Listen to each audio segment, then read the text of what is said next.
өзінің күш қуатын білетін әйел ол өте қауіпті және қолайсыз. Бірақ бұл күш қуат ол бізге Құдайдан, Аллах тағаладан берілген сый.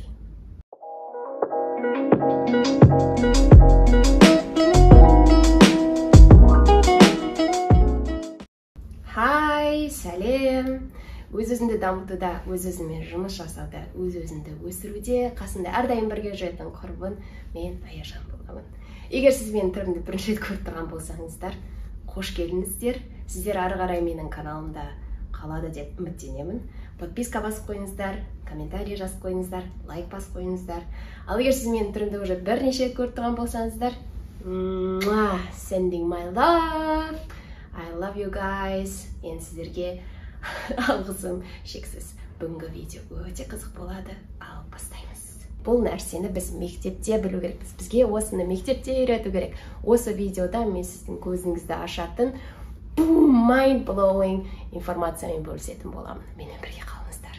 Өкінішке орай, қазіргі уақытта бұл социумда ер адамдардың қалауларымен, ер адамдардың ойлауымен, ер адамдардың expectations, олардың бізден күтетін ожиданияларымен біз өмір сүреміз.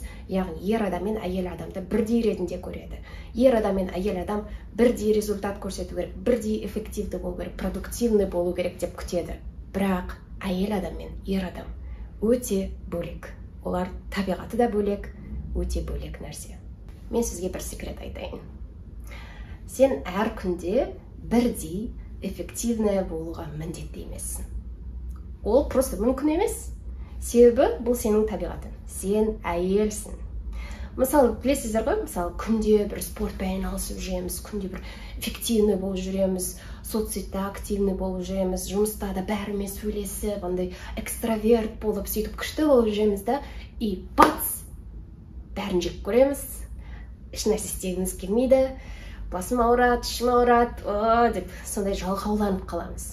Сосын өз-өзімізді жейміз. Вот, мен жалқаумын, вот, мен быстро сдаюсь, деген сияқты өз-өзімізді жеп бастаймыз. Бірақ мен сізді осы жерде жұбатайын. Сіз жалқау емессіз.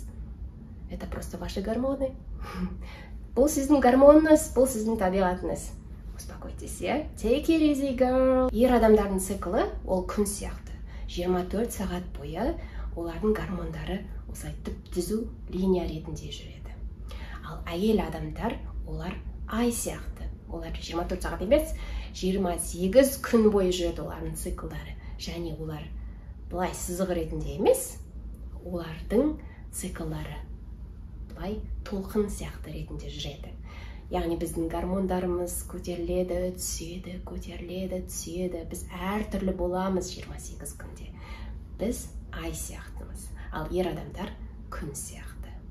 Мысалы, айдың фазаларын елестететін болсақ, ай вообще болмайды, ол кезде бізде энергия болмайды да. Сосын ай толық болған кезде, жай-жайдан энергиямыз жиналады да, ай толық болған кезде біз энергиямыз толып тұрады, біз барлық нәрсені істей алады сияқты боламыз да. Одан кейін қайтадан азая береді, жарығы. Сол сияқты біздің гормондарымыз да азайып, энергиямыз да азая береді. Бірақ мұнаймаңыз. Бұл біздің табиғатымыз, әйел адамның табиғаты, бұны burden ретінде, андай бір блок ретінде, бір жаман нәрсе ретінде көрмеңіз. Бұл сіздің супер қуатыңыз, супер сила. Вы супер героиня, Wonder Woman. Так что дайындаңыз костюміңізді, маскаңызды, мантияңызды дайындаңыз, қандай цвет болады, дизайн жасап деген сияқты. Потому что вы можете изменить мир и изменить свою жизнь. Yeah. A woman who knows her power is dangerous and inconvenient, but this is a gift from God. Деп бастаймыз. Өзінің күш қуатын білетін әйел, ол өте қауіпті. Және қолайсыз. Бірақ бұл күш қуат, ол бізге Құдайдан, Аллах тағаладан берілген сый. Spoiler alert! Бұл видеоның моралі, мен қалайтыным, сіз осы видеодан өзіңіздің супер күш қуаттарыңызды біліп қайтқаныңызды. Және өзіңіздің гормондарыңызға сай, өзіңіздің қай жеріңіз сильный стороны дейді ғой, соларыңызды біліп, соған сай өмір сүріп, содан максимально өзіңізге табиғаттан берілген сондай дарыннан, сыйдан максимально өзіңізге пайда алатындай өмір сүретіндей сондай ақпарат алып кеттіңіз. Жақсы ма? Бірінші видеоны бастамастан бұрын мен сізге ашықтан ашық айтып алуым керек. Егер сізде менопауза болып жатқан болса, яғни сізге менструальный цикл келмейтін болса, немесе сіз таблеткалар ішіп жүрген болсаңыз, противозачаточные, немесе сізде гормональный сбой, бір женский бір аурулар болып жатса, онда сіздің менструальный цикліңіз ол табиғатқа сай, яғни естественно келмейді сізге. Сондықтан бұл видеода айтатын нәрселер сізге келмеуі мүмкін. Бірақ мұнаймаңыз, сіз әрқашанда айдың фазаларымен жүре аласыз. Айдың фазалары да ол әйел адамның денесіне, организміне сәйкес келеді. Сондықтан сіз айдың фазаларын енді қарасаңыз болады. Әр әйел адамда 28-35 күн аралығында менструальный цикл қайталанып тұрады. Әр адамның ағзасы әртүрлі, бірақ примерно average дейді ғой. Примерно көп адамдарда осындай күндерге созылады. Яғни менструальный циклдың 4 фазасы болады екен. Біріншісі ол менструальная фаза, қанайтын етек-кір кезеңі, ол 3-8 күнге созылады. Келесі фаза ол фолликулярная фаза, ол 7-8 күнге созылады. Келесі фаза овуляционная фаза, ол 3-4 күнге созылады. Және соңғы фаза ол лютеальная фаза, ол 10-14 күнге созылады. Сонда біздің менструальный циклымызда, яғни бір айдың ішінде 4 түрлі фаза болады. Және сізде 4 түрлі супер пауэр, супер күш қуатыңыз болады. Қазір әрқайсысына бір-бірден тоқталып кетеміз. Және бұл фазаларды оңайырақ есте сақтау үшін, бұл фазаларды жыл мезгілдерімен теңейді екен. Яғни қыс, күз, жаз, көктем дегендей. Бірінші біз менструальная фазадан бастаймыз. Менструальная фаза, яғни сізде менструация басталған кезде, ол сіздің цикліңіздің бірінші күні болып саналады. Яғни сіз кәдімгі календармен жүрмейсіз, 1 сентябрь, 2 сентябрь деп үйтіп жүрмейсіз. Жоқ, сіздің өзіңіздің ағзаңыздың, өзіңіздің денеңіздің күнтізбесі бар. Күшті де? Әйел адам so unique, so special. Сіздің менструальная фазаңыз бірінші күн басталады, сіздің цикліңіз. Цикліңіздің бірінші 6 күндерін қамтиды. Бұл менструальная фазаны біз қай мезгілмен, жыл мезгілмен теңейміз? Қыс жыл мезгілмен теңейміз. Яғни ол ішкі қыс деп айтылады. Inner winter. Сіз бұны бұлай елестетсеңіз болады, аюлар бар ғой. Қыс болған кезде олар үңгірлеріне кетеді ғой, үңгірлердің ішіне кетеді, ұзақ ұйқыға кетеді. Сол сияқты сіздің ішкі қысыңыз болған кезде, менструация фаза кезінде, сіз далаға шыққыңыз келмейді, сіз қыс сияқты көресіз бәрін. Іште, үйде пледқа оранып алып, ыстық шай ішіп, кино қарап жатқыңыз келеді. Себебі ол сіздің ішкі қыс мезгіліңіз. Бұл мезгілде, менструация фазасында барлық гормондар түседі, деңгейі түседі, және энергияңыз өте төмен болады. Сізге бұл менструация фазасы ең жек көретін. Why me? Неге әйел адамдар осыдан өту керек деп айтасыз ғой. Үйтіп қатты мұнаймаңыз, себебі мұнда бір жатқан сый бар, сіз білмейтін. Яғни сіздің супер күш қуатыңыз бар. Менструация кезінде көп әйел адамдардың іші ауырады, басы ауырады, өте қиын организмнің өткізуі. Себебі сіздің организміңіз жұмыртқа жарылып отыр, жұмыртқа шығарып отыр, яғни releasing an egg. Сіз қанауатсыз. Конечно, бұл үлкен процесс. Конечно, бұл өте ағзаға бұны өткізу оңай емес нәрсе. Бірақ сіз қанап жатсыз, бұлай метафорически ойлайтын болсақ, сіз шығарып жатсыз денеңізден нәрселерді. Ал сіз тек қанды ғана шығарып жатқан жоқсыз, сіз білесіз, не шығарып жатқаныңызды тағы да.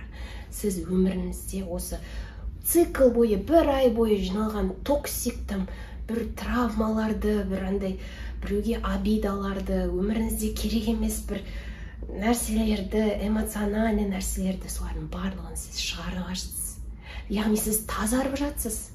Сіз как будто қайтадан дүниеге келіп жатқан сияқтысыз.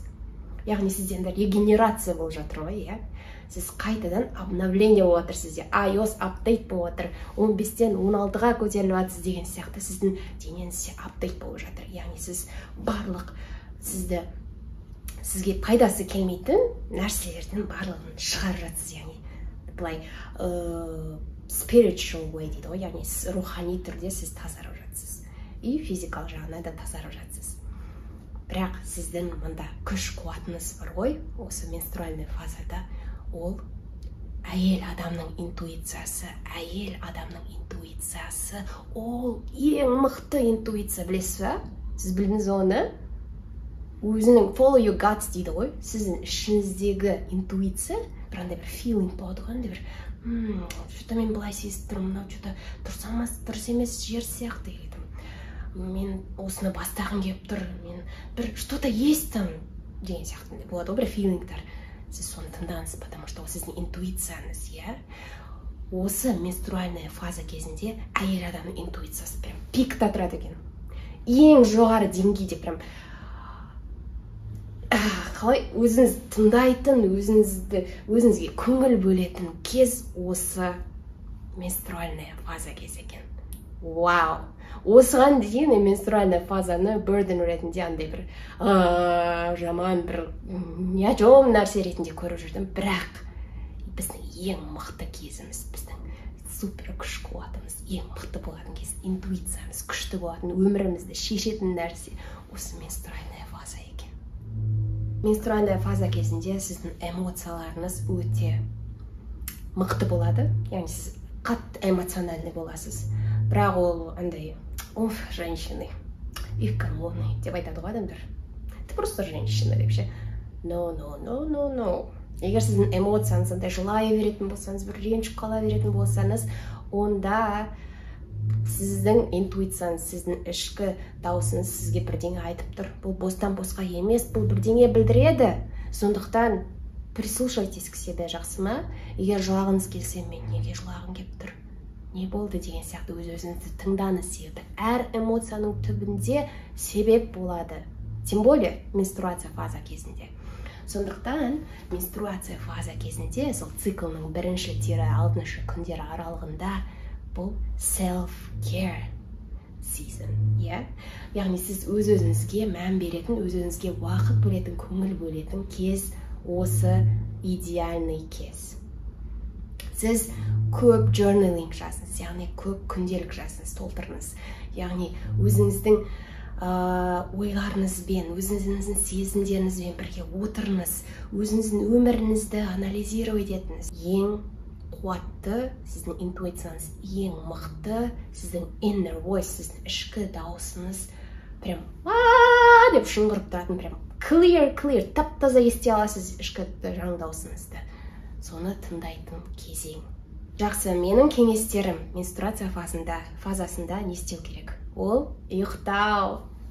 От души ұйықтап алыңыз, Күндіз де ұйықтаңыз, асықпай ұйқыдан тұрыңыз, максимально көп демалыңыз, көп жатыңыз. Кайф қой, Бірақ білем, көп әйел адам, олар жұмыс жасайды, олар таңертең 8-де жұмысқа бару керек, олар 6-ға дейін жұмыста болу керек. Мен оны түсінемін.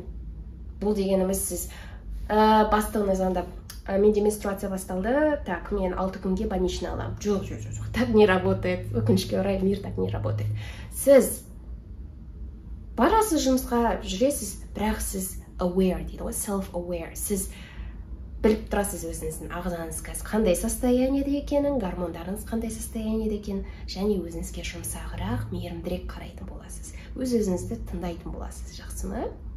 Көп ұйықтау, демалу, өз-өзімен жұмыс жасау, яғни self-reflect дейді ғой. Және journaling, күнделік жазу, shadow work, күннің астында көп уақыт өткізу, просто отыру бар ғой күннің астында. Телефонсыз еш нәрсесіз просто ана витамин D-ні, D3-ні кәне өзіне сіңіріп, күннің махаббатына, шуағына шомылып сөйтіп отырыңыз. Осы кезде өмірден не қалайсыз? Сіздің келесі мақсаттарыңыз қандай? Цели, goals, set your goals дейді ғой. Сөйтіп план жазыңыз, яғни чего я хочу деген сияқты. Бірақ ешқандай әрекет жасамайсыз, ешқандай action болмайды.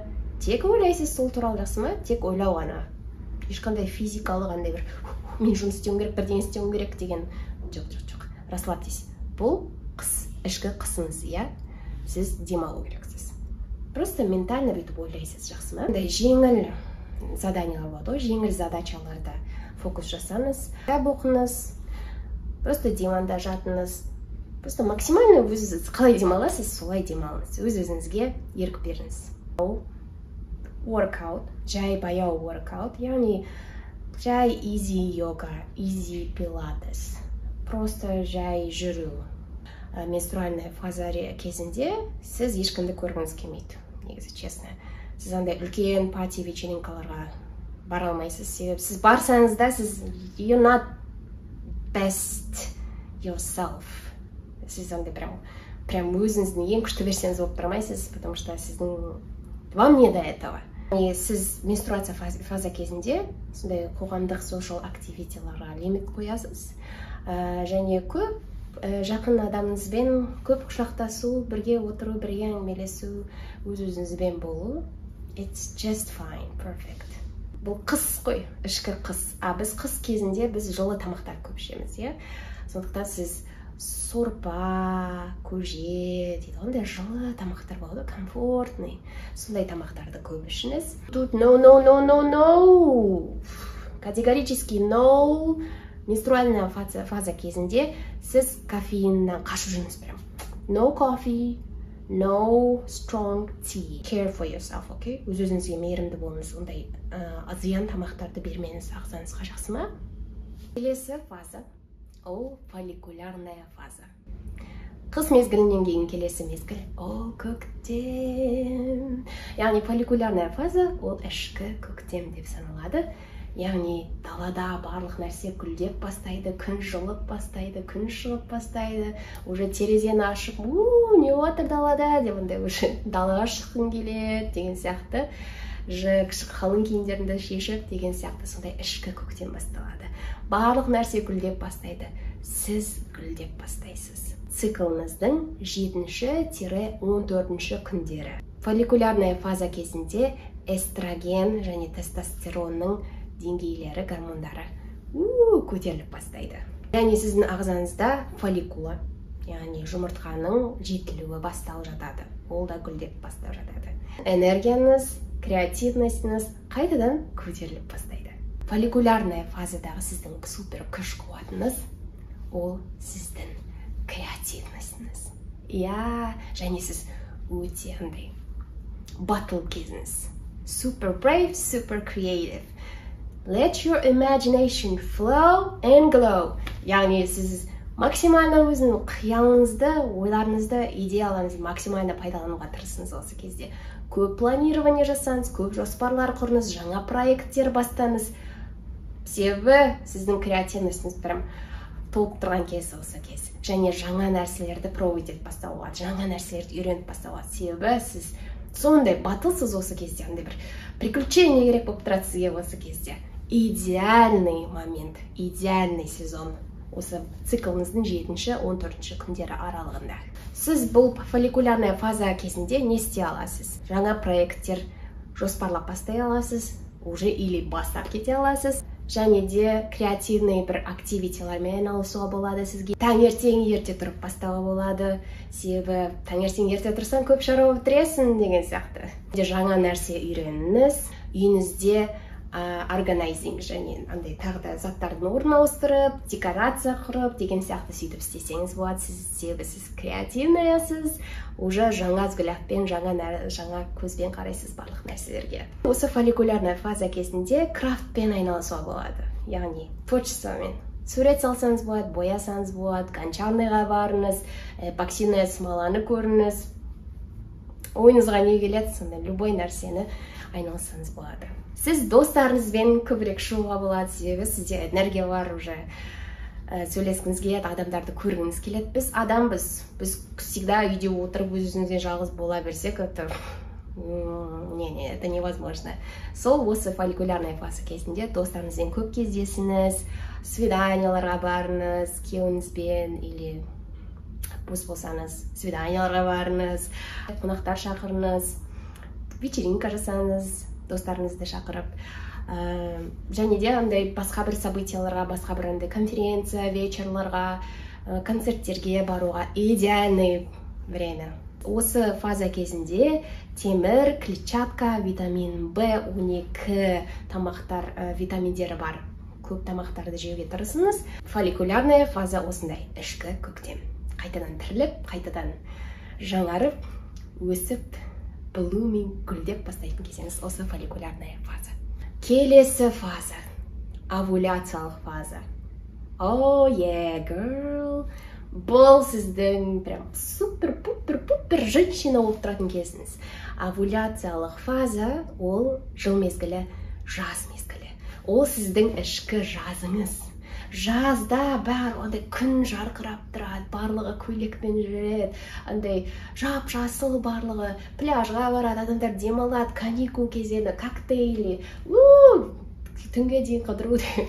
Сондай кез ғой, жаз кез. Тура солай сізде ішкі жаз басталады. Яғни сіздің энергияңыз пик болып тұратын кез, ол осы овуляциялық фаза. Овуляциялық фаза ол сіздің цикліңіздің 15-17 күндерін алады. Шамамен айтқанда сіздің менструацияңыздан кейін, 2 аптадан кейін болатын фаза осы овуляциялық фаза. Тестостерон мен эстроген прям пикта тұрады сіздің гормондарыңыз. Сіздің энергияңыз бен мотивацияңыз тоже пикта тұрады осы кезде. Сіздің ағзаңызда жұмыртқа шықты. Жұмыртқа шықты, яғни егер биология жағынан білесіздер ғой, білетін шығарсыздар енді. Бірақ айта кетейін, сонда да жұмыртқа шығады, ол оплодотвориться ету үшін оның целі сол. Осы овуляциялық фаза кезінде шығады. Яғни табиғаттан инстинктивно дейді ғой, біз негізі былай жануармыз ғой, былай айтқанда существо. И табиғаттың заңы бойынша осы овуляция фаза кезінде біз негізі көбею керекпіз, біздің мақсатымыз негізі табиғат бойынша. И осы кезде білесіздер ғой, жануарлар бір-бірін тарту үшін олар әдемі нелерді шығарады, павлиндар. Нешет перьяларын шығарып деп, или бір құстар барып билейді, екінші құстың арқасына барып деген сияқты. Сондай сияқты әйел адамдар, ер адамдарды тарту үшін, өзіне көбею үшін, табиғат заңы бойынша әйел адам әдемірек болып бастайды. Овуляция фаза кезінде сіз супер glowing боласыз, сіздің бетіңіз симметриялық болып бастайды. Сіздің көзіңіз жанып тұрады, андай теріңіз прям жарқырып тұратын кез осы овуляция фаза кезі. Себебі табиғаттың заңы осындай. Сіздің бұл овуляция фаза кезіндегі супер күш қуатыңыз қандай айтайын ба? Энергияңыз толып тұрған андай экстраверт кезіңіз осы овуляция кезеңі. Сіз жарқырап тұрасыз, өте әдемісіз. Өзіңізді более сенімдірек сезінесіз, және более экстравертный сезінесіз, және бұл фаза жаңа адамдармен танысуға, нетворкингқа өте идеальный кез. Үлкен митингтарға қатысуға болады, да серьезный бір собраниялар, жұмыста сондай бірдеңе болатын болса, барыңыз. Осы момент прям күшті. И планировать еткен кезде, мысалы календарьды планировать еткен кезде, сіз өзіңіздің фазаларыңызға примерно қарап, сөйтіп планировать етіңіз негізі максимально. Например, митинг қай күнге қоямыз десе, сіз андай фолликулярный емес, например, овуляционная фаза қойыңыз деген сияқты. Егер сіз өзіңіздің күнтізбеңізді білетін болсаңыз, өзіңіздің гормондарыңызды білетін болсаңыз, сіз супер күш қуатыңызды дұрыс пайдаланатын боласыз, максимально пайдасын алатын боласыз. Лайфхак. Коллаборацияларға ашық болыңыз, әртүрлі нетворкинг событияларға, нетворкинг бір жерлерге баруға болады. Шопинг жасаңыз, шопинг тайм. Және де свиданиялар, көп свиданияларға барыңыз, семинарларға қатысыңыз, көп селфиға түсіңіз. No excuses, girl. Осы кезде сіз селфиға түсіңіз, фотоға көп түсіңіз, себебі сіз өте әдемі болып тұрсыз. Жоқ, сіз әдемісіз, бірақ осы кезде прям супер-пупер әдемі болып тұрсыз, экстра әдемі болып тұрсыз. Пайдаланып қалыңыз, жақсы ма? аватарды өзгертіп деген сияқты новый пост салып инстаграмға. Шашыңызды қиюға болады осы кезде, бетіңізге маскалар жасауға болады. Андай прям интенсивный спорттармен айналысуға болады сізге. Смело фитнесқа барып work терлеп, прям күшті кез осы кез. Бұл фазада сіздің аппетитіңіз төмендеу болады, себебі гормондарыңыз деңгейі көтеріліп кеткен, и это нормально. Сонда сіз андай лайт, легкий тамақтар жеуге сізге. Көп фрукты, көкөністер, смузи, салаттар жейтін кез. И так-то жазда сондай тамақтар жейміз ғой. Жазда біз сорпа ішіп, андай майлы тамақтар жеп отырмаймыз ғой. Біз и так-то жеңіл тамақтар жейміз. Табиғаттың заңы, қандай күшті. Сонымен циклымыздың соңғы фазасы лютеальная фаза. Жаңа айттым ғой сізге, волна ретінде болады әйел адам циклы. Овуляционная фаза кезде біз осылай бүйтіп ұшып келдік та, пикта тұрмыз біз. Пикта тұрмыз. Лютеальная фаза дегеніміз сол таудан түсеміз. Таудан жайлап түсеміз. Лютеальная фаза ол примерно 10-14 күнге созылады. Примерно 2 апта. Бірінші аптасы сіз өзіңізді энергичный сезіміңіз мүмкін, себебі ол овуляция, самый энергичный кезіңізден бастап бүйтіп түсіп бастайсыз таудан. Уже екінші жартысы ол уже менструацияға жақын, екінші жартысында уже энергияңыз жай-жайдан түсіп бастайды. Сіздің ішкі күзіңіз. Яғни күзде time to slow down. Яғни кішкене баяу өмір сүріп бастайсыз. Баяулайсыз. Бұл андай сияқты ғой. Күздің бастапқы айлары сентябрь кезінде әлі жылы, күн жылы болып тұрады, иә? Жапырақтар бәрі былай жасыл болып тұрады. Сол сияқты сіздің энергияңызда нормально былай болып тұрады.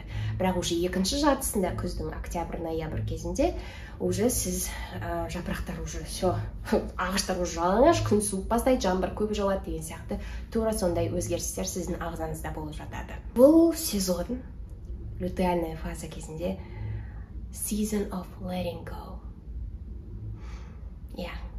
Мысалы күзде ағаштар жапырақтарын жібереді. Яғни қанша ағаштар, сол ағаштар жапырақтармен әдемі болса да, жақсы көрсе де сол жапырақтарын, бұл табиғаттың заңы. Ничто не вечно, иә? Сол жібереді жапырақтарын. Bye-bye, goodbye, see you later дейді. Сол сияқты прощаться етеді. Сол сияқты бұл сезон сол прощаниялардың сезоны. Яғни сіз көп нәрселермен өміріңізде прощаться етесіз.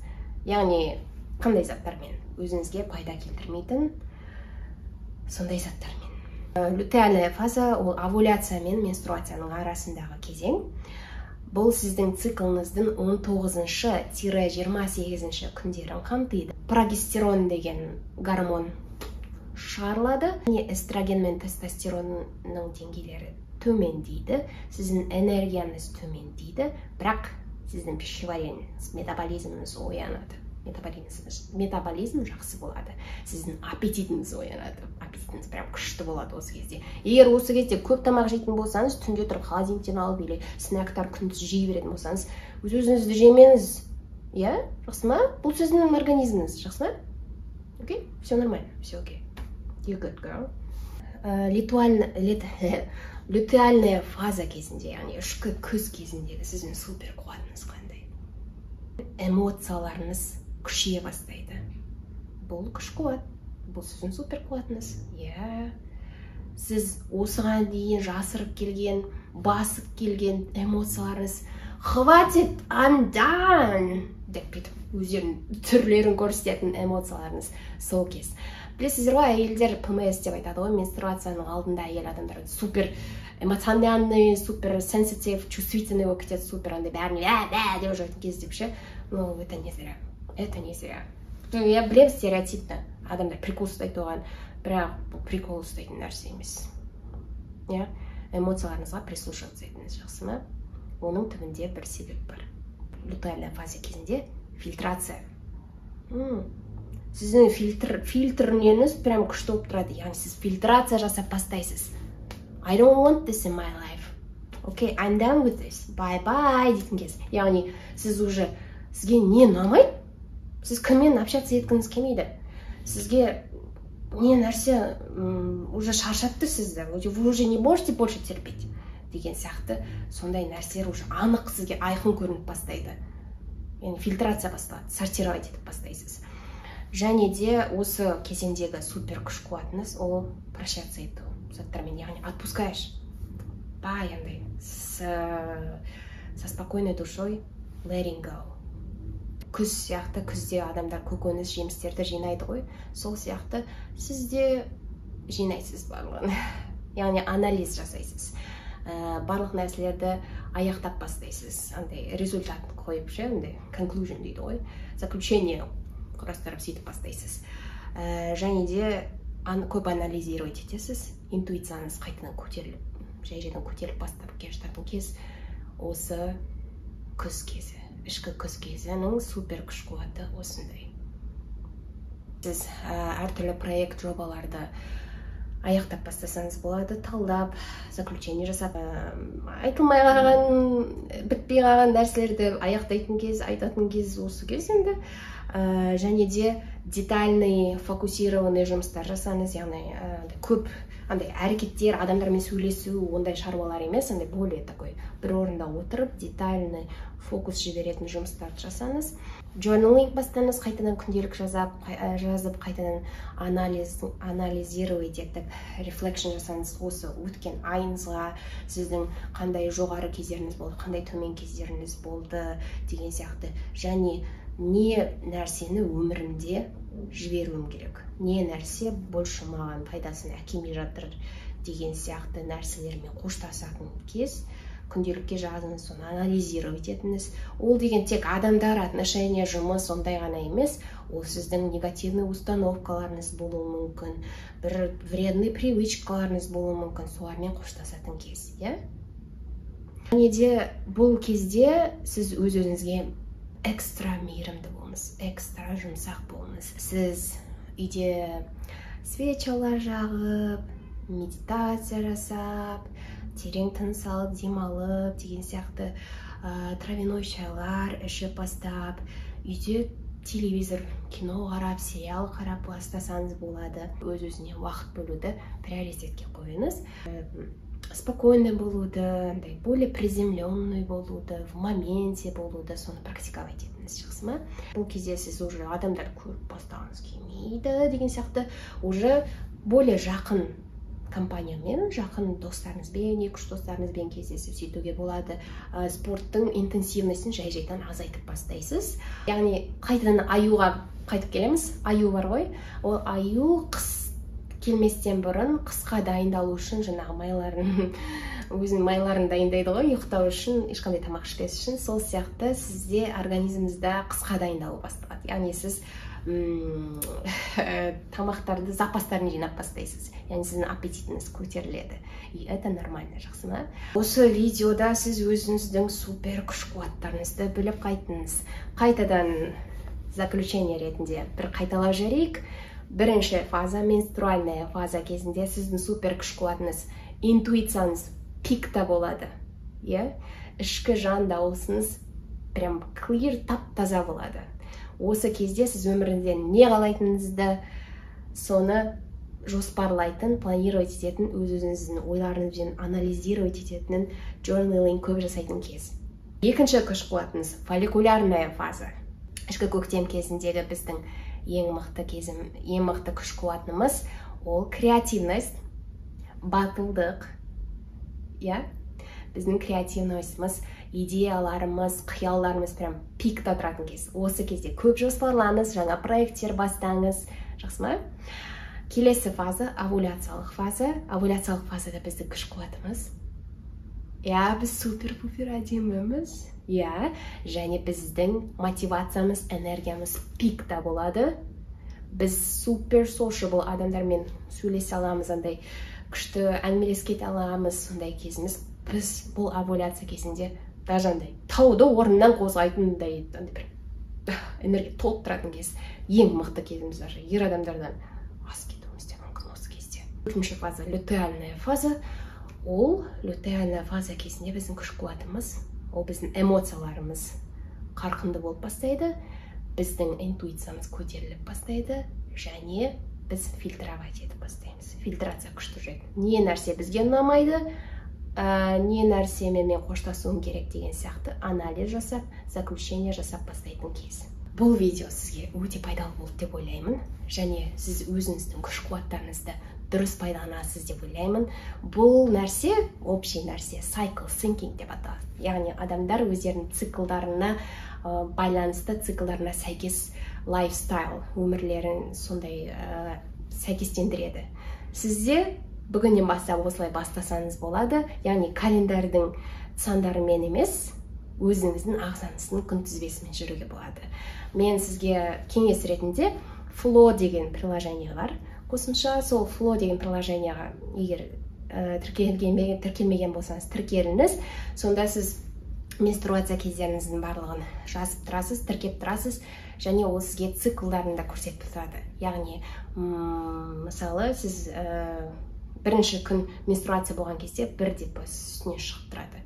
Например, 17 сентябрьда бірінші күн болса, бір деп үстіне бүйтіп кішкене шығып тұрады, яғни ол сіздің жеке өзіңіздің күнтізбеңіз. 17 сентябрь, бірақ сіздің күнтізбеңіз бойынша ол 1 январь. Өзіңіздің менструацияңызды тіркеп жүріңіз, өзіңіздің ағзаңызда не болып жатқанын біліп жүріңіз, қай кезеңде жүргеніңізді, қай фазада жүргеніңізді, гормондарыңыз қандай күйде екенін бәрін біліп жүріңіз, және өзіңіздің ішкі супер қуаттарыңызды еске сақтап жүріңіз. Өз-өзіңізге мейірімді болыңыз, өз-өзіңізге жұмсақ қараңыз, өз-өзіңізді жемеңіз, жақсы ма? Себебі сіз өте әдемісіз, өте қуаттысыз, сіз әйел адамсыз. Аллаға шүкір, біз әйел адам болғанымызға. How I love being a woman. Егер осы видео сізге ұнаған болса, комментарий жазып кетіңіз, басқа құрбыларыңызбен, сестренкаларыңызбен бөлісіп қойыңыз, жақсы ма? Келесі видеода кездескенше.